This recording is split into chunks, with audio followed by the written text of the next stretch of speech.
Student, welcome to my YouTube channel. आज के इस वीडियो में हम पढ़ेंगे विलियम कूपर की एक बहुत ही सुंदर पोयम जिसका नाम है रिपोर्ट ऑफ एन एडजस्ड केस, जो कि class 10th special English MP board के लेसन नंबर 7 में है। सबसे पहले हम विलियम कूपर जो कि एक पोएट है उनके बारे में जान लेते हैं। विलियम कूपर एक क्वालिफाइड पोएट थे। जो क्वालिफाइड उन्होंने किया था वो लॉयर थे, मीन्स वो एक वकील थे, लेकिन उनका जो लीगल कैरियर था उसमें प्रॉब्लम्स क्रिएट हो गई थी बिकॉज ऑफ हिज मेडनेस, उनकी पागलपन की वजह से। और जब इस पागलपन से वो मेंटल हेल्थ से रिकवर हुए तो उन्होंने डिसाइड किया कि वो सिटी की जो लाइफ है उसको छोड़कर किसी शांत जीवन को जिएंगे। उन्होंने कुछ फेमस हाइम्स लिखे हैं जिनका नाम है hark my soul it is lord, और दूसरा है गॉड मूव्स इन ए माइस्ट्रियस वे। और इनके जो राइटिंग है वो काफ़ी जेंटल और ह्यूमन पर्सनालिटी को शो करने वाली है। उन्होंने जो पोएट्री है वो सिंपल और जेंटल स्टाइल में लिखी है। प्रेजेंट पोएम जो है रिपोर्ट ऑफ एन एडजस्ड केस, ये एक हास्यास्पद मतलब अपन बोल सकते हैं ह्यूमरस इफेक्ट इस पोएम में है। पोएट एक ऐसे स्ट्रेंज केस के बारे में यहाँ पर बात करता है जो कि नोज एंड आईज के बीच में खड़ा हो गया है। मीन्स नोज एंड आईज जो है दोनों लड़ने लग जाते हैं, दोनों के बीच में एक डिस्प्यूट क्रिएट हो जाता है कि जो चश्मा स्पेक्टिकल्स आप वियर करते हैं वो स्पेक्टिकल के ऊपर किसका सोल मतलब अधिकार है, किसका एकाधिकार है। इस चीज के लिए ये पोयम उन्होंने लिखी है। पूरा सीन जो है कोर्ट रूम का होता है, जहां पर जो आईज है और नोज है वो दोनों पार्टीज रहती है, उनका डिस्प्यूट हो जाता है उनके बीच में। टंग जो रहती है वो लॉयर का काम करती है, और जो चीफ बेरोन का काम करते हैं यानी कि जज का जो काम करता है वो ईयर्स होते हैं, मतलब कान होते हैं। शुरू करते हैं पोयम।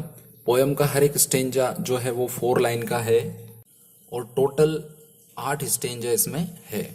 चलिए शुरू करते हैं इसको। Between nose and eyes strange contest arose, the spectacles set them unhappily wrong, the point in dispute was as all the world knows to which the said spectacles ought to belong।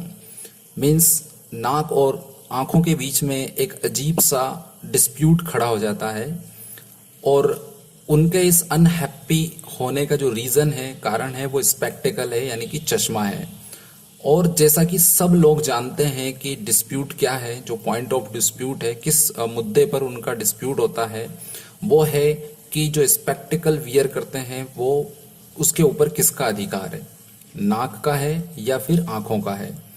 Second stanza कहता है so tongue was the lawyer and argued the case. और tongue जो है lawyer का काम करती है और केस को आर्ग्यूमेंट्स अपनी तरफ से केस के आर्ग्यूमेंट्स देती है।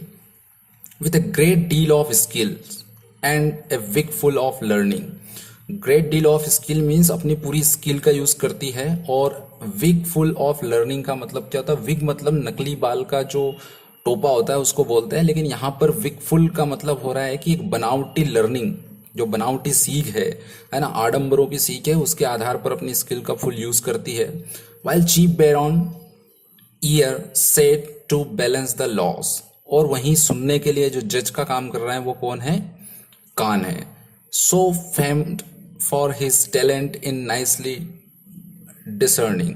और जो कान है वो अपने डिसर्निंग के लिए, मतलब अपने विवेक के लिए जाने जाते हैं कि वो बहुत अच्छे से सुनते हैं और जजमेंट दे सकते हैं। इन बिहाफ ऑफ द नोज, तो सबसे पहले जो टंग है वो किसकी तरफ से अपनी दलीलें पेश करती है? नोज की तरफ से, नाक की तरफ से। It will quickly appear. Quickly appear का मतलब यहाँ पर हो रहा है कि जैसे ही कोई व्यक्ति किसी को देखे तो सीधा क्या दिखाई देता है? And your lordship he said. तो जो ही है वो कौन है यहाँ पर? वो टंग है। तो टंग कहती है कि जैसा कि माय लॉर्ड आप देख सकते हैं, विल अनडाउटेडली फाइंड, जैसा कि हम बिना डाउट के ये देख सकते हैं, that the nose has had spectacles always in wear. जैसा हम देखते हैं कि फर्स्ट लुक में हम जैसे ही किसी को देखते हैं तो चश्मा जो है वो नाक के ऊपर रखा हुआ दिखाई देता है। तो टंग ये अपना आर्ग्यूमेंट देती है, which amounts to possession time out of mind. तो टंग कहती है कि इस हिसाब से अगर देखा जाए तो हम कह सकते हैं कि कितना अमाउंट मीन्स किस हिसाब से हम ये तुलना करें, कंपैरिजन करें कि कितना वो नाक का है और कितना वो आंखों का है। मीन्स जो पोजीशन है, जो उस पे हक है, ऑनरशिप है, वो हम देख सकते हैं कि सीधा नाक का है। Then holding the spectacles up to the court, और क्योंकि नाक ही जो है वो स्पेक्टिकल्स को अपने ऊपर रखकर और कोर्ट तक लेकर आई, कहती है your lordship observes they are made with straddle.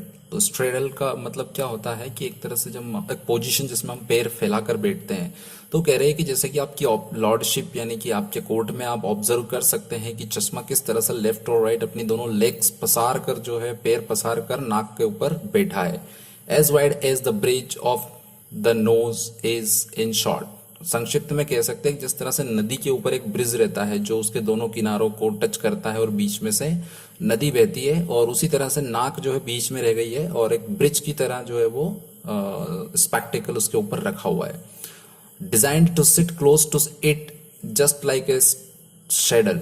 शेडल क्या होता है? पैर को आराम से रख कर बैठने की एक गाड़ी होती है, उसको सेडल बोलते हैं। तो उस तरह से पैर फैला के आराम से जो है वो नाक के ऊपर बैठा हुआ है, और उसको इसी तरह से बनाया जाता है ताकि वो नाक के बिल्कुल क्लोज, बिल्कुल पास बैठ सके।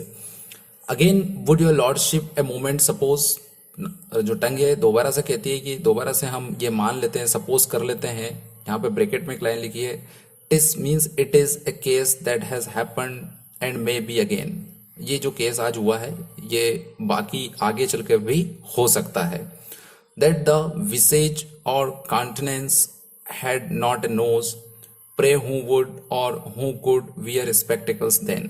वो कह रही है विसेज, विसेज मतलब कि अगर उसके मुख पर है ना, और जो अगला वर्ड है काउंटनेंस, काउंटनेंस का मतलब होता है मुख की आकृति या मुखाकृति। तो जो मुख की आकृति या मुंह की जिस तरह से बनावट होती है ना, दो आंखें होती है, नाक होती है, कान होते हैं, तो फेस की इस बनावट में अगर नाक स्पेक्टिकल्स को वियर नहीं करेगी तो फिर दूसरा ऐसा कौन सा पार्ट है बॉडी का जो उसको वियर कर सकता है। और यह वो एक क्वेश्चन जो है वो जो चीफ बैरो ने उनके सामने रखती है। कहती है on the whole it appears and my argument shows, कि सारा जो मांजरा है वो देखने के बाद ऐसा प्रतीत होता है और मेरे जो आर्ग्यूमेंट्स है वो भी ये साबित करते हैं with reasoning the court will never condemn. और पूरी रीजनिंग मीन्स पूरे लॉजिक के साथ कि कोर्ट जो है वो उस चीज के लिए कभी कंडेम नहीं करेगा। कंडेम मतलब कि उस चीज की निंदा नहीं करेगा। That the spectacles plainly were made for the nose, कि जो स्पेक्टिकल है वो साधारणतः जो बना है वो किसके लिए बना है? नाक के लिए ही बना है।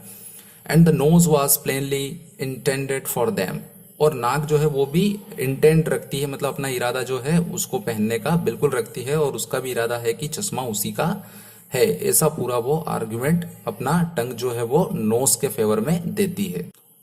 Then shifting his side as a lawyer knows how, और फिर क्योंकि लॉयर एक ही है उस पूरे कोर्ट रूम में, तो लॉयर जो है वो केवल टंग है, तो अपनी साइड को शिफ्ट कर लेती है। अब सारे आर्ग्यूमेंट्स जो उसने दिए थे नोज के फेवर में दिए थे अभी तक, अब वो अपने आर्ग्यूमेंट जो है, अपने लॉजिक्स जो है वो किसके फेवर में देने वाली है?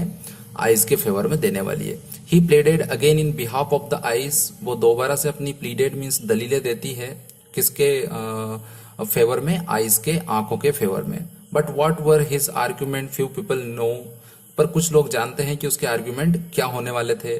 For the court did not think they were equally wise, court ने भी ये नहीं सोचा था कि जिस बुद्धिमानी के साथ उसने आर्ग्यूमेंट दिए थे नोज के फेवर में, उसी तरह से वाइसली जो है वो, उसी तरह से बुद्धिमानी पूर्वक जो टंग है वो आंखों के फेवर में अपने आर्ग्यूमेंट्स देने वाली थी।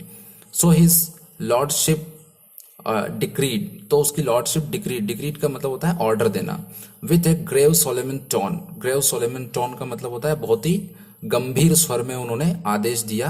काय के लिए? कि नोज अब आप जो है अपने आर्ग्यूमेंट किसके फेवर में करोगे? आइज के फेवर में दे सकते हैं। डिसिसिव एंड क्लियर, डिसिसिव का मतलब होता है एकदम निर्णायक और एकदम साफ। विदाउट वन इफ और बट, बिना किसी यदि और किंतु परंतु के, वो बिल्कुल साफ सुथरे शब्दों में एक बात कहती है।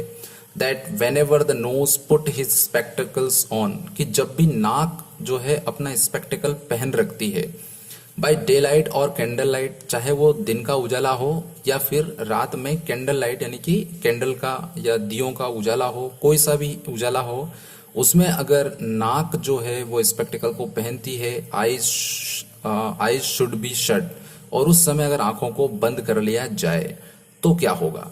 मीन्स अगर स्पेक्टिकल, उसका आर्गुमेंट बिल्कुल क्लियर था और साफ था कि अगर मान लो नाक ने स्पेक्टिकल पहन रखा है और नाक का ही जो है स्पेक्टिकल है या नाक अपना हक स्पेक्टिकल पे जताती है तो ठीक है, फिर हम मान लेते हैं कि जो नाक ने स्पेक्टिकल जिस समय पहन रखा है उस समय चाहे दिन हो या रात हो कोई फर्क नहीं पड़ता है, अगर आंखें बंद कर ली जाए तो उस स्पेक्टिकल का कोई यूज रह जाता है क्या? कोई यूज नहीं रह जाता है। मीन्स इट इज क्लियर कि spectacle belongs to home, spectacle belongs to eyes, आंखों के लिए होता है स्पेक्टिकल, ना कि वो नाक के लिए।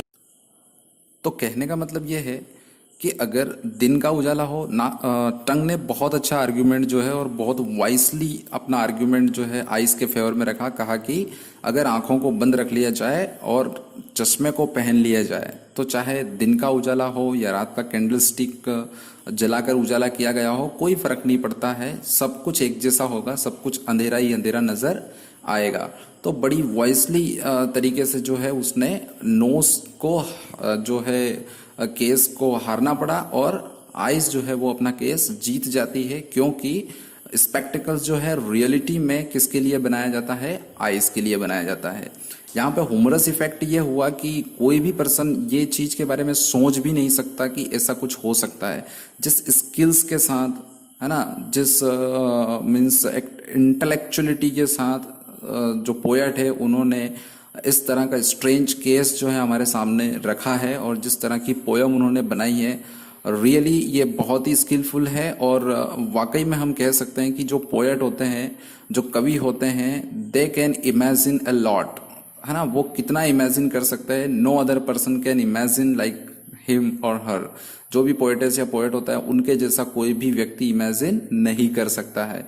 हमने कभी अपनी लाइफ में नहीं सोचा होगा कि आंख और नाक के बीच में भी कभी लड़ाई हो सकती है, ठीक है, बट वहां पर एक लड़ाई हो जाती है, कोर्ट में केस पहुंच जाता है। अब हम यूं मान लें कि जो विलियम कूपर है ना, उनके अंदर एक फीलिंग्स रही होगी कि वो एज ए लॉयर उन्होंने एजुकेशन ली थी बट वो प्रैक्टिस नहीं कर पाए, यानी कि अपना काम एज ए लॉयर प्रोफेशनली वो वर्क नहीं कर पाए, जॉब नहीं कर पाए। तो हो सकता है उन्होंने पोयम में इस तरह के सिचुएशन बनाकर जो है वो केस बना दिया।